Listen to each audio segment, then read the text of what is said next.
Hello बच्चों। आज मैं आपको कक्षा 7वीं जिसका विषय है गणित इसकी वर्कशीट नंबर 37 समझाऊंगी जिसकी डेट है मेरे पास 18 फरवरी 2021। तो आज की वर्कशीट में हम क्या करने वाले हैं? आज की वर्कशीट का टॉपिक है हमारे पास घातांक और घात। ठीक है, बहुत आसान वर्कशीट है और बहुत अच्छी वर्कशीट भी आई है आज की। तो आप अगर अच्छे से इंटरेस्ट लेके समझोगे तो बहुत ही ईजी है। देखो, पहले आपसे यहाँ कह रहा है 12 और एक यहाँ त्रिभुज बना हुआ है और इधर क्वेश्चन मार्क है। तो इसका मतलब इस क्वेश्चन मार्क का आंसर तो हमको देना होगा। अब वो जो आंसर है ना, वो इन चारों में से कोई एक है। अब कैसे पता चलेगा इन चारों में से कौन सा आंसर है इसका? ठीक है, चलिए देखते हैं। देखो, यहाँ तो लिखा है 12 प्लस त्रिभुज। तो जब यहाँ 12 और त्रिभुज है तो इसका मतलब ये लिखा है यहाँ 12 मल्टीप्लाई त्रिभुज। तो प्लस वाला तो खैर नहीं होगा, तो इसको हम काट देते हैं। अब अगर हम दूसरा देखें तो यहाँ बहुत सारे त्रिभुज बने हुए हैं और सबके बीच में प्लस का साइन है। तो ऐसा करते हैं कि ना हम एक बार इन्हें गिन लेते हैं। तो 1 2 3 4 5 6 7 8 9 10 11 12। तो इसमें कितना है? कितने? 12 त्रिभुज आएंगे। तो क्या मैं उसको ऐसे लिख सकती हूँ 12 और त्रिभुज, है ना? 12 त्रिभुज है तो त्रिभुज को 12 से इंटू कर दूंगी तो 12 आ जाएगा। तो देखा जाए तो यही मेरा इसका तो आंसर आ गया, सेकेंड वाला। बाकी दो तो मुझे देखने की जरूरत ही नहीं है ना? तो वैसे भी इसका आंसर यही है, सेकेंड वाला। फिर भी हम थर्ड और फोर्थ देखेंगे जरूर। देखो, थर्ड में भी यहाँ त्रिभुज ही बने हैं, लेकिन बस एक छोटा सा फर्क है कि जो सेकेंड है ना उसमें प्लस का साइन लगा था और जो थर्ड वाला उसमें मल्टीप्लाई का साइन है। गिनते हैं, चलो। क्या 12 ही है ये भी? 1 2 3 4 5 6 7 8 9 10 11 12। बिल्कुल, ये भी 12 है जैसे इसमें थे। लेकिन क्या इसको हम ऐसे ही लिखेंगे 12 त्रिभुज?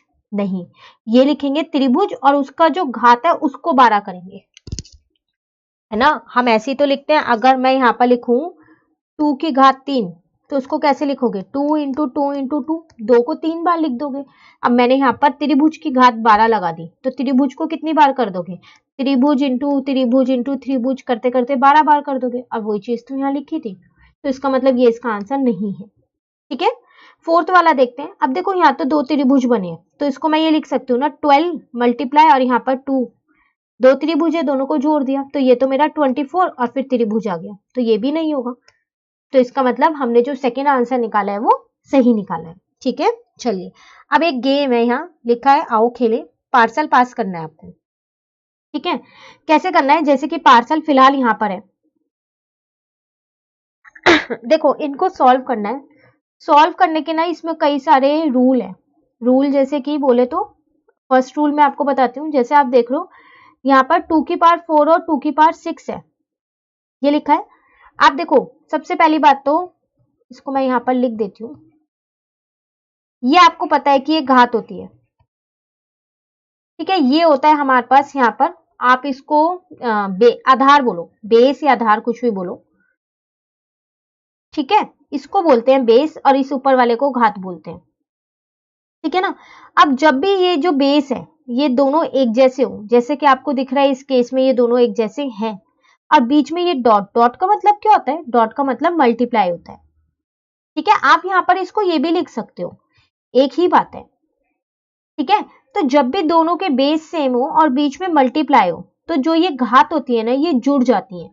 अब जुड़ेंगी कैसे ये? तो देखो यहाँ पर बताती हूँ मैं आपको। जैसे आपके पास ये लिखा हुआ है, तो अब बेस को, इसको आधार को एक बार लिख दो और इन घात को जोड़ दो तो आपका आंसर आ जाएगा 2 की पावर 10। ठीक है, 2 की घात कितनी आ गई? 10 आ गई। ये तभी हो सकता है जब ये दोनों सेम हो और बीच में मल्टीप्लाई हो, तो ये रूल तभी लगता है। समझ आया आपको? तो जब भी बेस सेम हो और बीच में मल्टीप्लाई हो तो आपको घात को क्या करना है? उनको जोड़ देना है। तो चलिए अब इसका आंसर देख लेते हैं कहां पर आया। ये रहा इसका आंसर, ये वाला है ना, तो इस पे हम एक स्माइली बना देते हैं। ठीक है, अब हम यहां पर आ गए। बिल्कुल सीधा सीधा सही दिशा में जाना है, ऐसा नहीं है कुछ भी कोई सा भी पहले सॉल्व कर दो, नहीं। अब ये एरो जहां जहां जाता रहेगा हम वहीं वहीं जाते रहेंगे। अब इसका हल देखते हैं। जो इसका उत्तर होगा या तो ये होगा या ये होगा, जहां पर भी होगा फिर वो वाला सॉल्व कर लेंगे। ठीक है, अब देखो ये लिखा है 4, ऐसे लिखा हुआ है, इसको बोलते हैं घात के ऊपर घात। सॉरी, घात के ऊपर घात। तो जब भी घात के ऊपर घात होती है ना तो वो मल्टीप्लाई हो जाती है। तो ये आ गया 4 की घात 6। ये हम मानते हैं इसको रूल 2 है। तो रूल 1 था, जब भी जो हमारे आधार है वो एक जैसे हो तो जो घात है वो प्लस हो जाती है, कब? जब बीच में मल्टीप्लाई होता है। रूल 2 हमको ये कहता है जब भी घात के ऊपर घात हो तो हमेशा वो क्या होती है? मल्टीप्लाई हो जाती है। तो 4 की पावर 6 इसका ये घात आंसर आ गया यहाँ पर, ये रहा। तो ये पार्सल अब किधर आ गया? इधर आ गया। यहाँ पे एक स्माइली मैंने बना दी है। अब इसको हल करना है। देखो आप देख रहे हो इसकी घात क्या है? 0 है, यही है ना। जिसकी भी घात 0 होती है ना वो हमेशा 1 होता है। ये खाली 5 के लिए नहीं है, किसी के लिए भी। अगर मैं 2 की घात 0 लिखूं तो ये भी 1 ही होगा, 10 की घात 0 लिखूं तो ये भी 1 ही होगा। बस एक चीज आपको याद रखनी है, जिसकी भी घात 0 होती है वो हमेशा 1 होता है। तो इसका मतलब इसका आंसर तो 1 आ गया।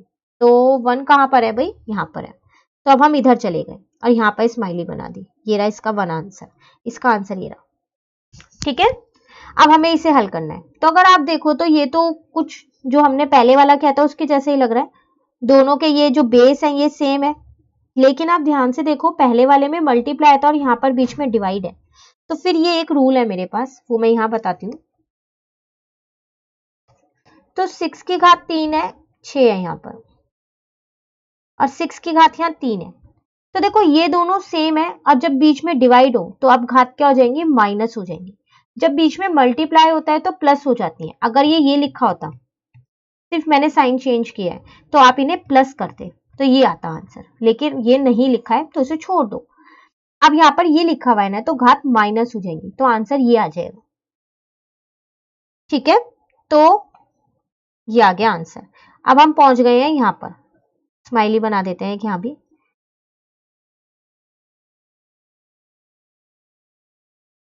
ठीक है ना, चलिए अब यहाँ पर आ गए।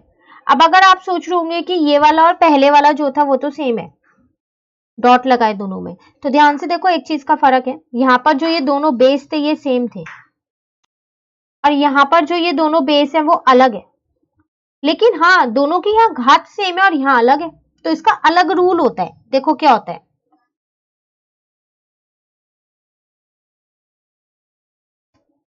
यही था ना, एक बार चेक कर लेते हैं।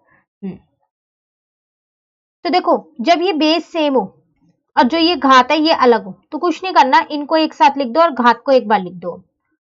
तो ये हो गई 6 की घात 2। ठीक है, इन दोनों को एक साथ लिख दिया। पॉइंट का मतलब मैंने आपको अभी बताया था मल्टीप्लाई है, आप इसको ये भी लिख सकते हो, एक ही बात है। पॉइंट लगाओ या मल्टीप्लाई लगाओ एक ही चीज है, इसका आंसर भी यही आने वाला है। ठीक है, तो 6 के पार यहाँ पर 2 आ गया। कहां पर पहुंच गए हम पहुंच गए हैं यहाँ पर, ये इसका आंसर हो गया। स्माइली बना देते हैं। ठीक है, अब ये, तो ये और ये क्या सेम है? नहीं, क्यों? क्योंकि यहाँ पर दोनों का जो ये बेस है ये अलग अलग है, और जो ये दोनों की घात है ये एक जैसी है। लेकिन यहाँ पर हमारे पास बेस सेम था और घात अलग थी, दोनों में बहुत फर्क है। तो इसको कैसे करेंगे? रूल 6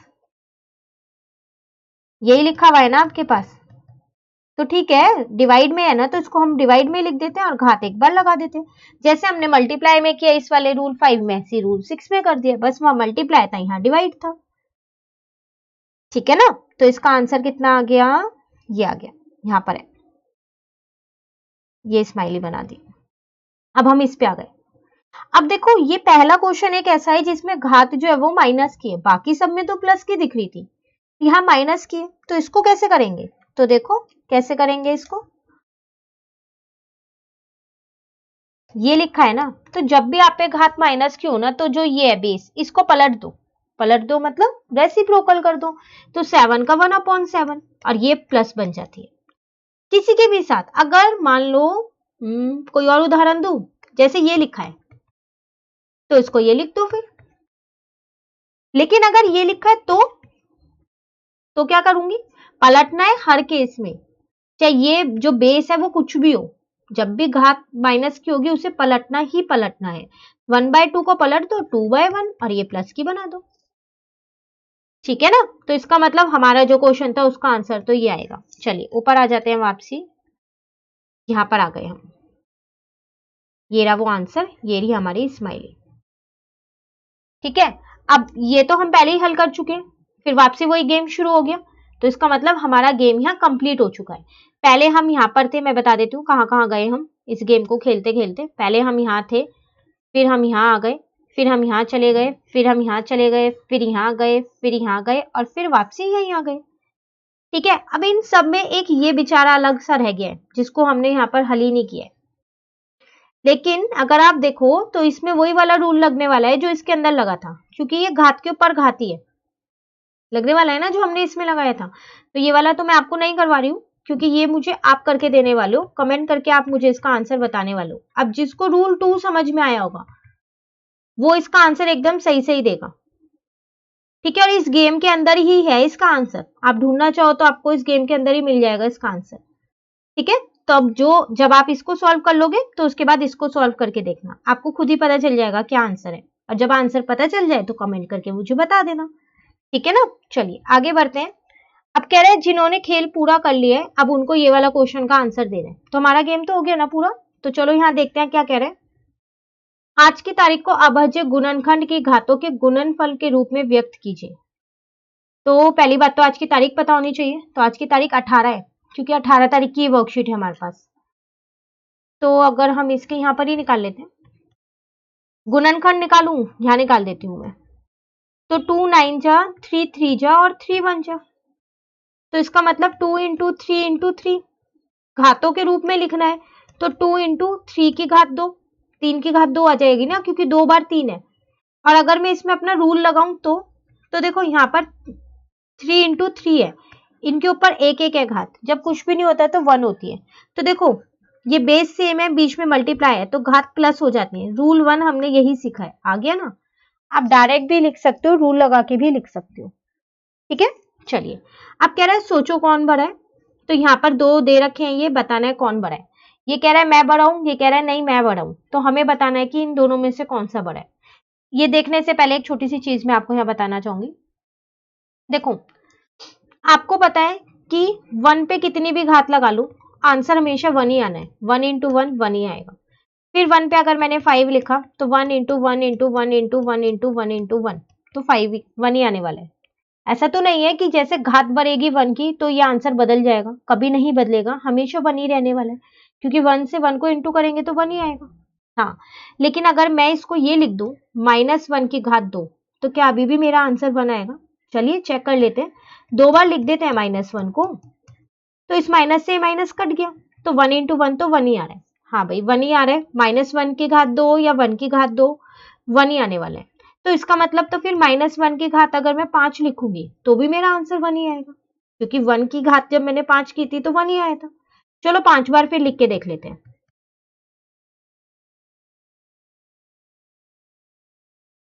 ठीक है ना, अब इस माइनस से ये माइनस कट गया, इस माइनस से ये माइनस कट गया, लेकिन ये माइनस तो ऐसे ही रह गया, तो ये माइनस तो आएगा ही आएगा आंसर में। और 1 को कितनी बार भी इंटू करूंगी तो 1 ही आएगा। तो इसका मतलब -1 की अगर घात 5 होगी तो -1 आंसर है, लेकिन 1 की घात अगर 5 होगी तो आंसर 1 है। तो दोनों में बहुत फर्क है। अब ये क्या हर बार हमें, अगर मैं आपसे कहूं -1 की जो घात है वो 100 है, तो अब क्या आप 100 टाइम्स लिखने वाले हो -1? नहीं, इतना बड़ा थोड़ी ना लिखेंगे। तो इसका शॉर्टकट क्या है वो देखो। अगर जो ये घात सम हुई तो आंसर हमेशा प्लस में आएगा, लेकिन अगर ये घात विषम हुई तो आंसर हमेशा माइनस में आएगा। करें एक और किसी में ट्राई। चलो पहले कौन सी लें, सम वाली लेते हैं। तो 4 बार लिखना है ना। एक बार आपको ये कंसेप्ट क्लियर हो गया तो ऊपर के दोनों क्वेश्चंस आप कर लोगे। इस माइनस से ये माइनस कट गया, इस माइनस से ये माइनस कट गया, सारे माइनस तो कट ही गए, तो आंसर तो 1 ही आने वाला है। लेकिन अगर यहाँ पर विषम हुई तो, ठीक है ना, इस माइनस से ये माइनस कट गया, लेकिन ये माइनस तो बच गया, तो -1 आंसर आ गया। तो पता चल गया ना सम और विषम में। तो बस यही याद रखना है आपको। ठीक है, अब आते हैं हम अपने क्वेश्चन पे। अब हो जाएगा -1 की घात कितनी है, 5 है, सम है या विषम है? विषम है, तो इसका आंसर -1 आएगा हल करने के बाद। अब 5 बार लिखने की हमें जरूरत ही नहीं है, हमें तो पता चल गया कैसे आएगा। और यहाँ पर 6 है, सम है, तो इसका आंसर 1 आएगा 6 बार लिखने के बाद। कौन सा बड़ा है, -1 या 1? 1 बड़ा है। अब यहाँ देखो 1 की जो घात है वो 5 है, तो 1 ही आएगा। 1 को तो कितनी बार भी लिख लो 1 ही आना है, यहाँ भी 1 ही आना है। तो ये दोनों इक्वल है, इन दोनों में से कोई भी बड़ा छोटा नहीं है, दोनों ये बराबर है। ठीक है ना। तो ये थी आपके पास आसान सी वर्कशीट, कौन सी, वर्कशीट नंबर 37। इस क्वेश्चन का आंसर देना मत भूलिएगा मुझे कमेंट करके। ठीक है, चलिए वर्कशीट नंबर 37 कंप्लीट हो गई। तो अगर आपको ये वीडियो अच्छी लगी तो आप इसे लाइक जरूर कीजिएगा और मेरे चैनल को सब्सक्राइब कीजिएगा। Thank you.